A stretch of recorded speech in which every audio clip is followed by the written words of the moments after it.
Hey guys, Desmond Devoy here, coming to you live from my classroom where I've just let one of my classes out.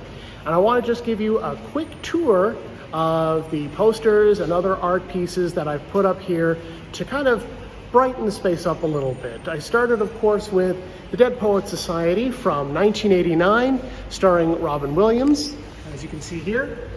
And a bit of an inspiration as a comedian and as someone who can hold people's attention, which is not easy to do. I just had a match on one class, and believe me, that was not easy at all. So I was inspired to put this up partially because of a great poetry assignment video that I did with my English club last week, and I just love doing that. My English club also inspired these Monet paintings. There you can see water lilies from 1919, and Bridge over a pond of water lilies, 1899. But I didn't want it to just be all Western art. Here we have the Great Wave of Kanagawa from Japan, the most iconic image from Japan, I would argue. Now, originally, anyone remember this movie from the year 2000? Yeah, Meg Ryan, Russell Crowe, and Russell Crowe is the king of Hollywood. Proof of Life. I don't know why this was here when I got here, but it was. I've used it a few times. And it's worked. Not sure if anyone remembers that movie though. Maybe the teacher who had it took his wife there on their first date and that's why it's up there. There's another Monet, of course. In an effort to get more Asian art in here, here's a wordless cartoon from a Chinese language newspaper in Singapore. Really like this one. The students really like it too.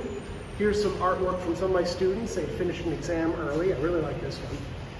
Here is more Western art. Edward Hopper, The Nighthawks. A very popular piece of his. And of course, it might seem a bit stereotypical, but my daughter inspired this. She likes this quote from Martin Luther King. So thank you, Michaela. I've included it in my classroom. Here's today's game. That's the English Olympics. Some information on the board, a royal portrait. Here's one of my favorites because the kids really, really like this one. It's a road map of Nova Scotia. You wouldn't think this would be popular, but it is. One kid asked, "Teacher, is that Singapore?" I'm like, not a bad answer. I can see why you'd think that, but I said it's a province from Canada off the Atlantic Ocean. It's called Nova Scotia, which is Latin for New Scotland. And of course, where would an English classroom be without a Nelson Mandela poster? Education is the most powerful weapon which you can use to change the world. So hope that inspires the kids. Here's my wall of postcards from Singapore, Vietnam, Belize, back home in Canada, more Vietnam, and on we go. And of course, it was this of the Mona Lisa.